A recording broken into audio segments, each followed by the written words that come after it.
trying to get people in front of your camera who can build your portfolio in a way that will help you get more clients in the future. So have a plan for the shots that you need, for the style of photography that you need, whatever holes your portfolio has and need filled, have a plan to capture those images. And then once you get those images, then just have fun with them. Hey, welcome to the Beginner Photography Podcast. I'm your host, Raymond Hatfield, and today we are in for our monthly Q&A episode, which is your opportunity to ask me all of the burning photography questions that you have going through your mind, swirling, that you encounter while you're out shooting. You ask them to me, and I give you an answer. So let's go ahead and get on into it. But first, just a little FYI, our neighbors are getting their house re-roofed today. So if you hear some banging, if you hear some guys yelling and screaming, I apologize for that. They're just having a good old time though. But what are you going to do? We're in the height of summer here, so it's either we deal with the kids running around the house and screaming and yelling, or our neighbor's getting our house re-roofed. So just gotta make it happen at this point.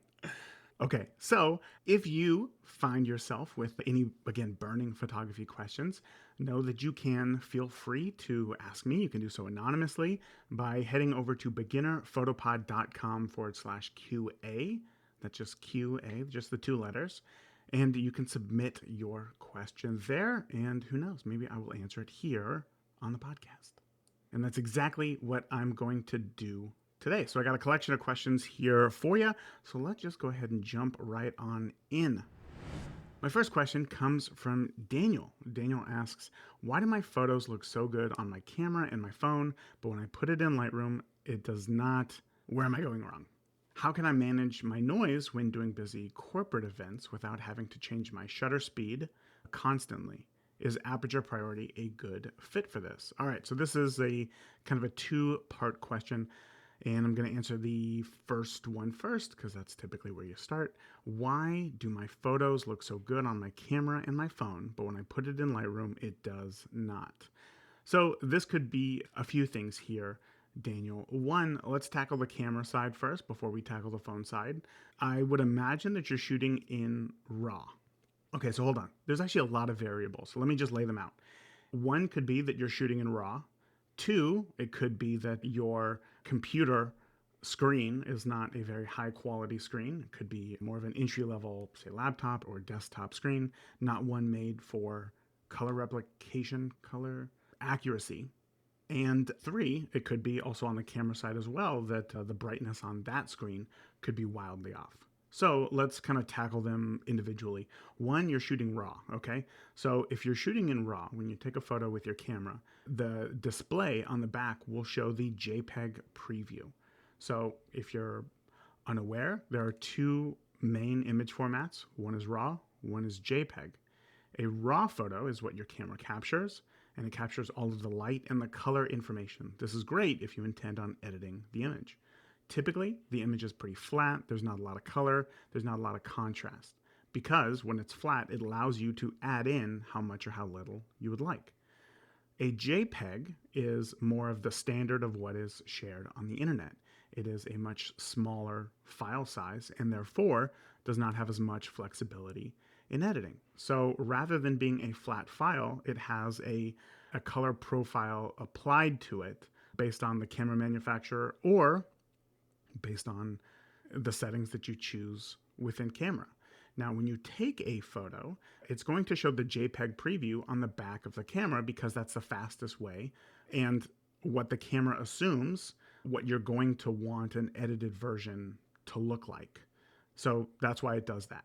And then when you import it onto your computer, it is going to use the RAW file to show you an accurate representation of what you're working with so that you can edit it according to your vision, however you want it. So that could be one area of discrepancy, right? The way, if that's the issue that you're having here, one, you either just understand that that's how it works, and when you take a photo on your camera, it's going to look more vibrant, it's going to look more contrasty than what it will look on your computer. Or two, you decide to just shoot in JPEG. That is the decision that I have made over the years. JPEG, I don't want to say JPEG technology, but JPEGs have been getting better and better as far as their flexibility. And I find that I still have quite a bit of range when it comes to editing my images, but I also try to get them right in camera. So I don't need a lot when it comes to editing. So I hope that helps. I hope that makes sense there. The other issue is, what did I say? It could be your computer monitor, right? Computer monitors come in a wide range of prices, as you know, of different standards. Some monitors cost less than $100. Some of them cost 1,500 plus. So there's quite a wide range. And you would think, well, they all just display what the computer's showing it, but you're wrong. In the world of photo editing, what is important is color accuracy, right? So creating a monitor that is color accurate and using a monitor that is color accurate is extremely important. Now, if you have a desktop, that's great because you can switch out the monitor for whatever one you wish. It's hard to give a recommendation on here because monitors are always changing, and a few years from now, this recommendation isn't going to be correct. So I have a Apple Studio display that I use with my computer, and it is extremely pricey, but I love it and I use it for work, so it makes sense for me where color accuracy is incredibly important. Dell also makes a line of what's called ultra sharp monitors, and I believe that all ultra sharp monitors are color calibrated from the factory. Asus also makes a line of monitors called Pro Art displays, and I believe that those are also all color accurate displays. So if you're using a laptop and the laptop was sub $800, it probably doesn't have the best screen on it or one that you can trust as far as color accuracy goes. So plugging in a monitor would help you with that to be more color accurate. That is an area where I've seen a lot of beginners get tripped up because we just assume that monitors are monitors and that they all work. And before you get into photography, it's like, yeah, it works. It shows me what the computer is putting out. However, again, that's not the case, and it becomes a lot more apparent when you're working with image files, photos, videos, things of that nature, and therefore that could be another part of the issue.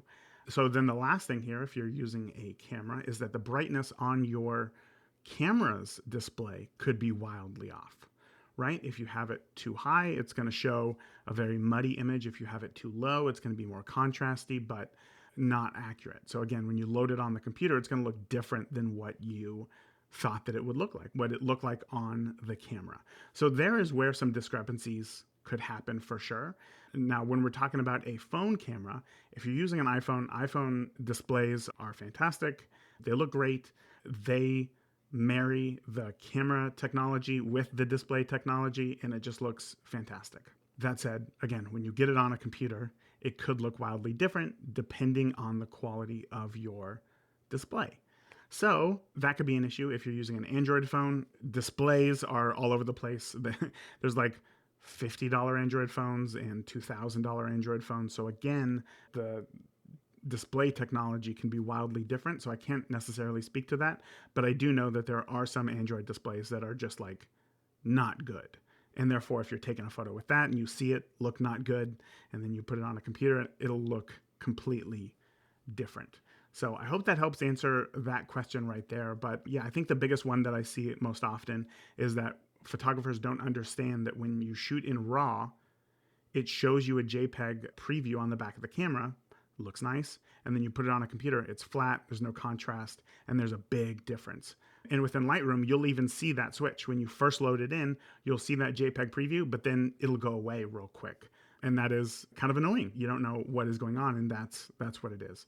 So hopefully, again, that helps kind of guide you in the right direction as far as how to troubleshoot that problem. Now, the second question is, how can I manage my noise when doing busy corporate events without having to change my shutter speed? Is aperture priority a good fit for this? This is a harder question to answer because I'm not sure where you're shooting. I'm not sure what your gear is as far as these noise levels. But I will say that aperture priority sounds like it's not the right fit for this, because if you're having noise issues, the problem is coming from your ISO, right? So aperture priority only lets you set your aperture. Shutter speed priority only lets you set your shutter speed. But what you need to do is lock in your ISO. And this is why manual is so important. Some cameras have auto ISOs within limits. Say your camera might go up to ISO 8 million or whatever it is, but you can lock it down to not go above 3200. And then that depends on what you perceive as an acceptable amount of noise in your image. But the other thing is that noise does not change based on quantity of light. It changes based on quality of light. I can shoot an image at ISO 8000 plus, but if the quality of light of my subject is good, then the image isn't going to be super noisy. So start to learn the differences between quantity and quality, because there could be a can light right above somebody's head and there's plenty of quantity of light, but the quality of light is absolutely garbage. So start looking into that. I highly suggest. And just learning how to see light will never do you wrong in photography. So that's probably the best thing to look forward to. But to directly answer your question, for shooting corporate events, I would be shooting in manual to fully allow me to control my ISO to dictate how much acceptable noise is in the image, and then adjust my aperture as well and my shutter speed.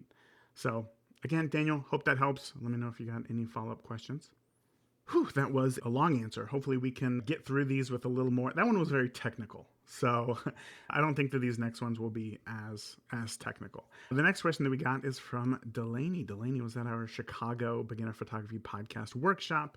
Very eager to learn photography. She's like a sponge, wants to know so much, and we were together for an entire day at the workshop, and she even has more questions, which I absolutely love because it shows her dedication. Delaney says, "Hey Raymond, I'd love to hear your thoughts on how to start pricing when you're ready to start doing paid shoots. They say to charge what you're worth, but how do you know where to start?" Delaney, fantastic question, and definitely one that I think a lot of people wonder as well. I know that I had that question when I first started doing paid shoots. I tried to figure out like, okay, well, what are other photographers charging? And that's just the wrong answer for so many reasons. One being you don't know what their setup is. You don't know what their circumstances are. Because a photographer who has kids, has a mortgage, has a car payment is going to have different needs than a young, 20-something who's in college who doesn't have a lot of bills and just extras in life yet, right? So that question or that way of trying to find an answer doesn't work for everybody. So charging what you're worth, how do you know what you're worth? And I would say that knowing what you're worth is not about the image quality, but it is about yourself. Okay. And what I mean by that is if you're brand new to getting into photography, you have this idea, and I know this because I had this idea too, that like being a professional, being a full-time photographer is like the dream. You have all this time and you can choose your own schedule and your clients and you make all this money. And if you shoot weddings, you only work on the weekends, things like that. But what you quickly realize is, oh, that's not necessarily the case. And it does become a job, from the communications to the editing to the just packaging things up nicely, putting it in an email, writing out this lovely response, going through leads and investing time into them, and then they just ghost you. So there's a lot of things in the background that aren't as fun as the actual shooting process itself, but you still have to go through. Okay, so what does that mean? You have to charge what all of that is worth to you, not to them, to you, because that's the only way that you will be able to build a sustainable photography business. Look, how much does it cost you in raw materials to go out and shoot a photography session? Well, nothing, right? If you already own the camera, then guess what? Then there's not much overhead, unless you have to pay for parking or something like that, maybe a specific prop. But other than that, you can get out and shoot a session and it cost you $0, right? I did this plenty of times for engagement sessions. We just go to local parks or places around downtown, and we would just photograph and I would leave and it wouldn't cost me $1. But what it does cost you is your time. For me specifically, it cost me time away from my very young children. It cost me time away from my wife. It cost me time away from other hobbies, of getting things done around the house, of living my life. So the way that I would always figure out how much to charge for a session, and the way that I've been recommending for a while is asking yourself, how much would it cost to take you away from a band that you really want to see, right? They're coming to your town. If you live in this little town, like they're coming to your town. It's this band that you've loved for years. You really want to go see them.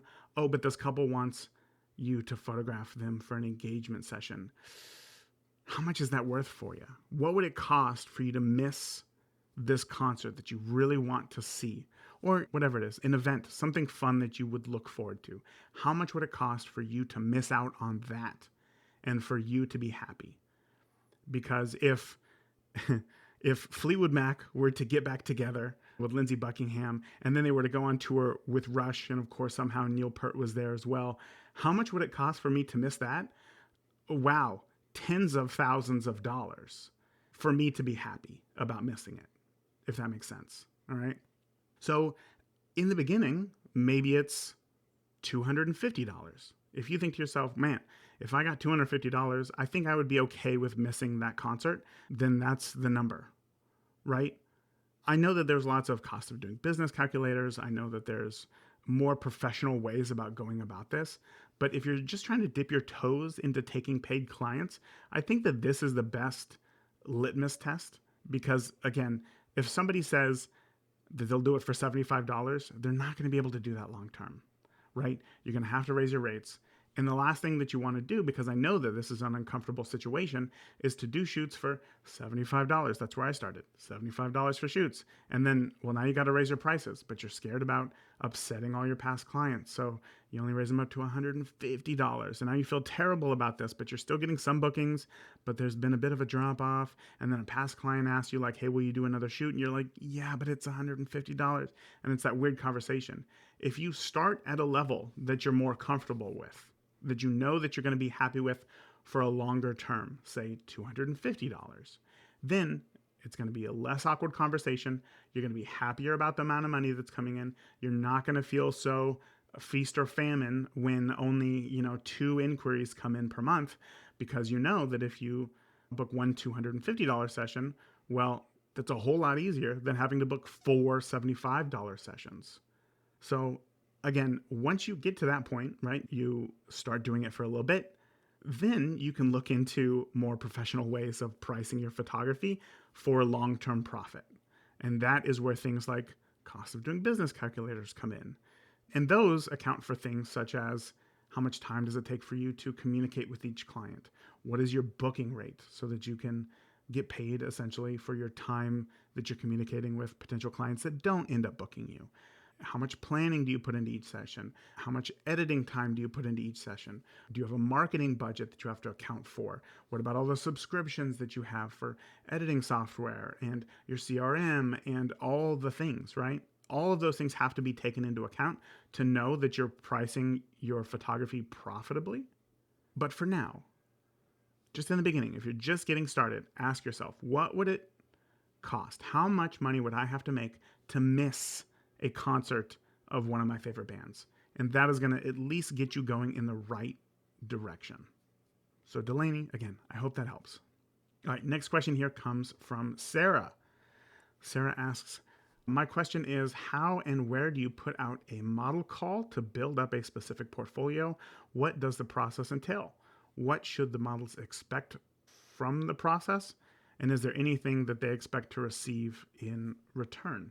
Okay, that's a solid question.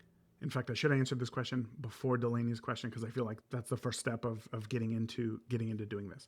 But anyway, Sarah, you want to do a model call because you want to build a specific portfolio. Okay, I'm going to use the example of weddings because that's what I did for so long. If I'm looking for a new style of photography to capture, to be able to put into my portfolio, I don't want to try out something new necessarily at a wedding it's high stakes. If it doesn't work out, now I've wasted the couple's time. So doing a model call can be extremely helpful to building a specific type of portfolio. So where and how do you put out a model call? For myself, I would put it out on Facebook, but really the answer is wherever your potential clients are. If your clients are families, right? parents, they're probably going to be on Facebook. If your client is a senior, they're probably not going to be on Facebook. Maybe they'll be on TikTok or possibly Instagram. So figure out where your clients are, and then you can create marketing material. What I would do is not call it a model call, is the thing. If I saw a model call on Facebook looking for families, I would think, well, we're not necessarily model material. We're just like average, regular people. We're not models, right? Maybe this doesn't apply to me. But if a family photographer, so I guess I'm using the example of family photography here. If a family photographer posted something on Facebook that said, hey, I need 5 couples who are willing to try something new in front of the lens, I would be more interested to read more, right? I need 5 families, kids aged between 8 and 14 are needed for a new type of session, or like I'm working on a new technique and I want to use your family, and in return, you're going to get some great images, right? That's what I would do, because what you're doing by putting out a model call is it feels like you're kind of weakening your position by saying like, I need help. I don't know anybody. I need help. I need help. But when you say like, hey, I'm already working on this thing. I got it. I just need some people to be in front of my camera. Now it puts the ball in their court that says, hey, not only can I help out this other photographer, but we're going to get something in return. That sounds much better, right? So put it out like that. And then I would highly suggest putting a few dollars behind it as well. I would say a minimum of $5 per day, because look, I mean, it takes money to make money. If you're trying to build a portfolio, could you do it for free? Yeah, you could. If you already know a bunch of people, if you already have all the stuff set up, like you could do all this stuff for free. But if you don't have a network of people who you're close with, who you can call on at a moment's notice, then you're going to have to put some money behind it. And that's not a bad thing. So put money behind this ad and try to get them involved, right?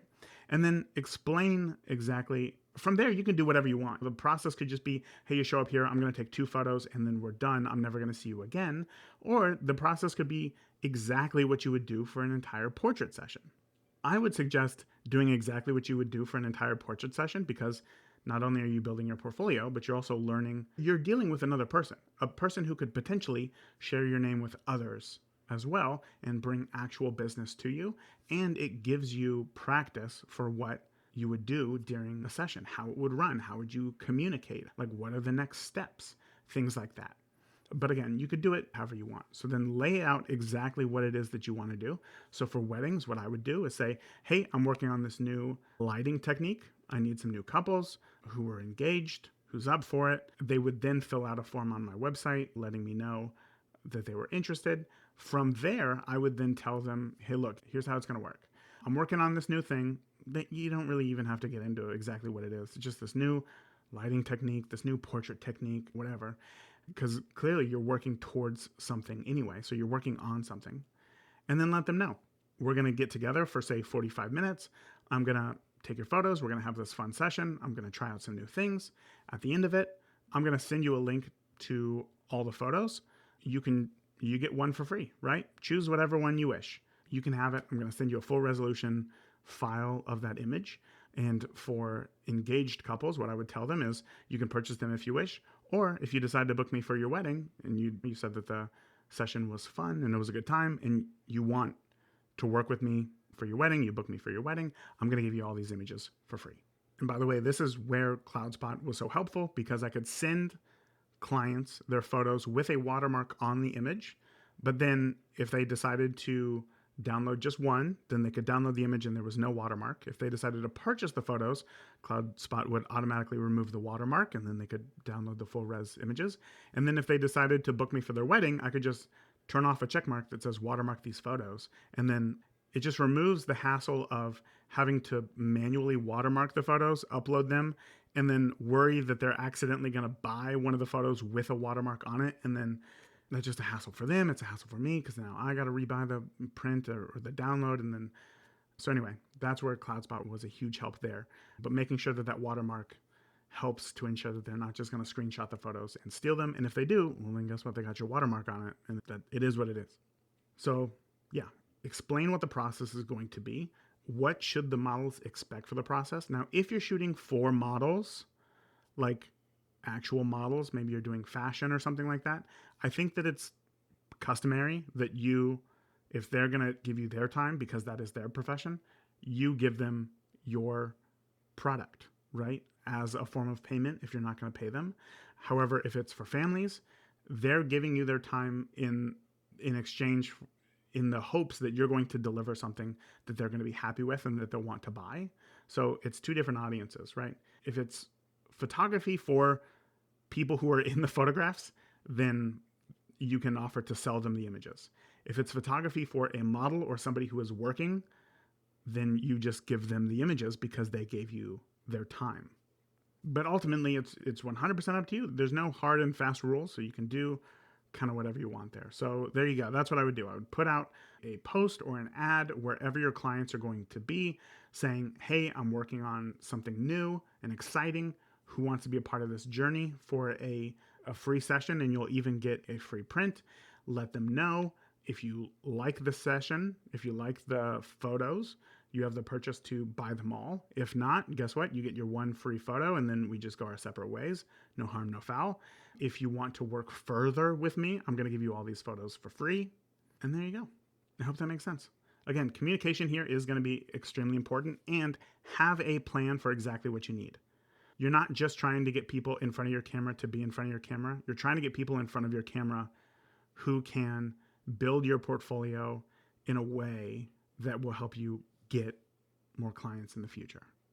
So have a plan for the shots that you need, for the style of photography that you need, whatever holes your portfolio has and need filled, have a plan to capture those images. And then once you get those images, then just have fun with them, try new things, experiment, and then it becomes a time for fun. So Sarah, I really hope that helps. Let me know if you have any follow-up questions there. All right, next question here is from Elise. So Elise says, here's the thing. I work with a DSLR Canon 80D. I have one speed light and one off-camera flash. Congratulations, good for you. Off-camera flash is definitely the way to go. I want to be able to shoot images with light focused on the main subject, but still giving mystery in the background. Ooh. To achieve this look, are flashes feasible, or should I break down and invest in continuous light? Anything helps. Can't wait to listen. Okay, Elise, I have a few questions here for you, and unfortunately I can't get an answer, so I'm just going to answer them to the best of my ability. Okay. I want to be able to shoot images with light focused on the main subject, but still giving mystery in the background. Mystery in the background. I guess I need to know what that is. What is mystery in the background? Is mystery a dark background, or is mystery an out of focus background? What is mystery? So let's tackle both, just in case, right? I want to try to give you the best answer here.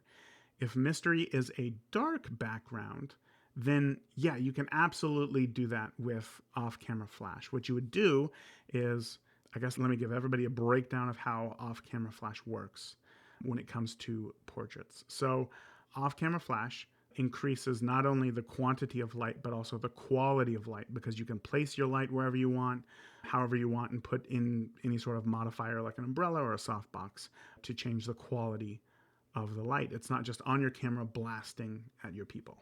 So if you're not using a mode like ETTL, which is like auto mode, but for flash, but you're using manual on your flash, you yourself are deciding how much or how little light the flash is going to output, then what you would do step by step is you would have a subject in front of you. You would then pull up your camera to your eye, and then you would meter the scene for the background, right? However you want the background to look. If you want your background to be super dark, then use settings that are going to make your background super dark. And don't worry about your subject right now. If you want settings that are going to make your background totally out of focus, then use a large aperture to ensure that your background is totally out of focus and is as bright as you want it to be in the final image. So typically darker than your subject.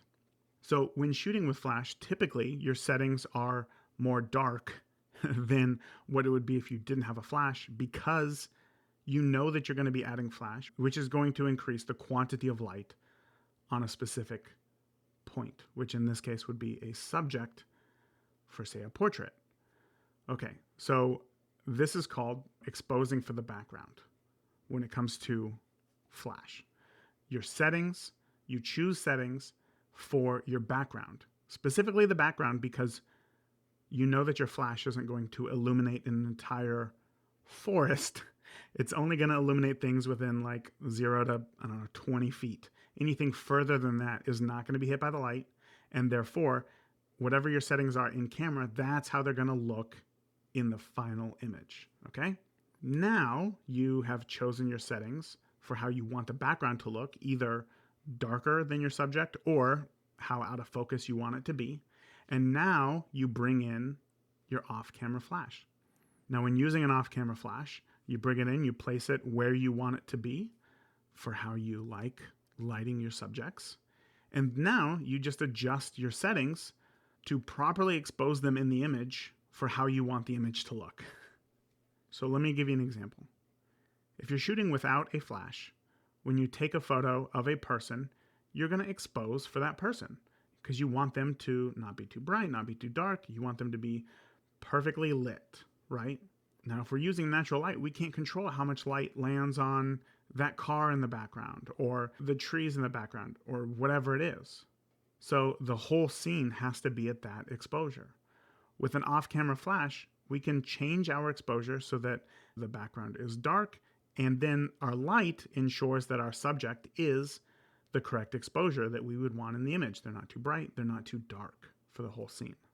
So when you do that, what you have is a person who is perfectly lit, and now they're in this environment that is either much darker than they are or completely out of focus. So that would give you a mystery in the background, right? It's either dark and you can't really tell what's going on back there, or it's totally out of focus and you can't really see what's going on out there. So yeah, I would say that off-camera flash is the perfect thing for this, because with continuous light is helpful in the sense that while you have the camera to your eye, you can see exactly what the image will look like when you take the photo, whereas opposed to flash fires while you're taking the photo, so you can't really see an accurate representation until you actually take the photo.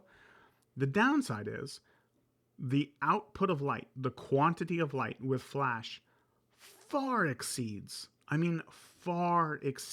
anything that continuous light can put out.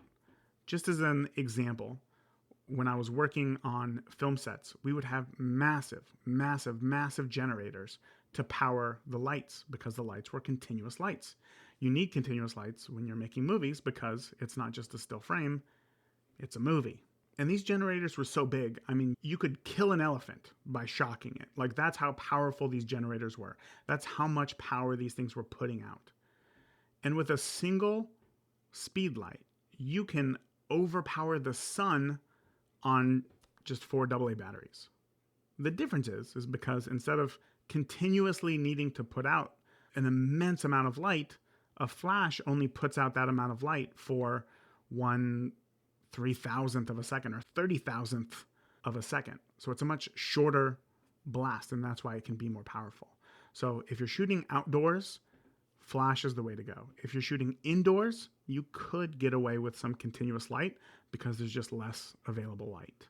But you could buy a continuous light and give it a shot and see what happens. See if it helps. Who knows? It just may, depending on your style of photography. So Elise, I hope that helped to answer your question. But from what it sounds like to me, flash is the way to go for what it is that you're looking to achieve. You just need to play around with it some to find that perfect mix. All right, we have come down to the final question. And the final question here comes from Reed. Ooh, this is a long one. Okay, let's see. You may, I love any question that starts with, you may edit this any way you want. Okay. Reed says, you may edit this any way you want, but I have a problem and I'm looking for a solution. I very much enjoy taking photographs, but editing is difficult and time consuming. And frankly, it takes the fun out of taking pictures. Amen. I realize that sounds like a grumpy old man. Maybe I'm a grumpy old man. I understand that we live in a modern world with all kinds of photo apps and AI, but why does everything have to be perfect? Why can't we learn to take good to great photos in camera? Seems to me we try to change the color, the sharpness, the shadows, and remove something from the photo that we don't like. So what are we actually doing? Is there a place today for someone that just wants to take photos? I guess the easier answer is to take pictures and don't worry about it. And is there a simple program you can recommend for people editing? For people editing? Or recommend for people who are editing? I would imagine we're not editing people, so it's going to be for people editing. Okay. With Lightroom and Photoshop, they seem way too confusing. I just need something simple, or am I dreaming? Thanks for reading. Read from LA. Go Dodgers. Go Dodgers. Go Blue. Number 1 in the West. Let's go. Okay. Read. Great question, man. Wow. We do live in a world of photo apps and AI, and we live in a world where we are able to create things that with relative ease would have taken teams of people and production budgets to create just, 15, 20 years ago. And we can do this with ease on the telephone in our pocket. And changing things like colors, changing things like shadows, changing things like sharpness, or removing things in the photos that we don't actually want in the image, again, is easier than ever to do. But I do want to stress that they're not new to the digital world. Photographers have always been able to adjust color, adjust sharpness, shadows, and remove things from the photos that they didn't like. That's always been possible. And it's always been done with photography. These things can be done in the darkroom. When you have a photo enlarger to print your photo, you have to put in different colored gels to get the color of your image. So adjusting things like timing and what colors you use for the timing of exposing the final print image do affect color. You can dodge and burn to affect highlights and shadows. You can remove things in camera by painting on the photos and then taking a photo of that. Like, these things have been done for a long time. But it does seem like they're happening more and more often. So I get that it feels like everybody's doing it. But here's the thing. You are not every photographer in the world. When you say things like, seems to me like we try to change the color, sharpness, all these things, or adjusting the sharpness and shadows to remove something from a photo that we don't like, what are we actually doing? I think you're talking about photography as a whole. And the thing about photography is that it's very nuanced and there's a lot of niches. There are plenty of working photographers today who only shoot on film. There are plenty of photographers today who everything that they create goes through heavy editing in Photoshop. There's a lot of photographers in between. So rather than thinking about the we, which is funny, I would recommend thinking about the me. Because I am not creating an image for you. I'm not creating an image for social media. I am creating an image for me. And I understand that if you're sharing the photo, it feels like you're creating the image for social media, or you're sharing the image for, or you're creating the image for another audience, but you're not. You are creating an image for you, and whether or not anybody else likes it is none of your concern. I'm sure that there's plenty of people who hate Picasso or Picassos. There are plenty of people who don't like my work, and yet despite that, I shot several hundred weddings, and couples who I shot for loved my work. I'm not creating for everybody else. I'm creating for myself, and that is the only way that you're going to be not only successful as a photographer, but happy as a photographer. And what that means is that you can do whatever you want. Whatever you want. And also, here's the thing with social media algorithms that I think make it really difficult, is that you don't know what you're not seeing. So you know what it is that you're seeing, and sometimes it looks like it's only high production, highly edited, high gloss type images, where everything is pixel perfect. But I promise you, there's a huge community of people who are taking photos, no editing, getting it right in camera, and just sharing the photo of the moment, of the subject, whatever it is. And they're doing their best to do the best that they can in camera to create amazing images, and then they're sharing them. I know this because I see some of those images in my social feed. I see images of photographers who, this is an older thing, of course, because it's with Polaroid images, but you take a photo of a Polaroid and then it's called an emulsion lift, where you open up the Polaroid and you can, the ink or the gel inside of the Polaroid kind of solidifies and you can remove it and put it on something else, like a piece of paper, to create these interesting kind of ethereal type images. And that's done physically, right? There's a lot of things that we can do with our images. Not all of them have to be digital. It's 100% up to you about what it is that you want to do with the photos. One of the things that I like so much about shooting Fujifilm cameras was, I mean, in the beginning, it was just a smaller camera, and I liked that because now I can kind of blend in more at a wedding and not get such camera-aware smiles, cheesy, fake, inauthentic images, but more authentic images because I can, again, blend in with the crowd and take these photos that they just thought maybe it's a guest taking photos. But as I got deeper into the Fujifilm system, I realized, man, I really like what's called Fuji recipes, right? Within Fuji cameras, you can adjust the things like how much sharpness you want in the image, how it renders blues, how it processes the image. You can create these quote unquote recipes and have them saved in your camera for old looking film simulations.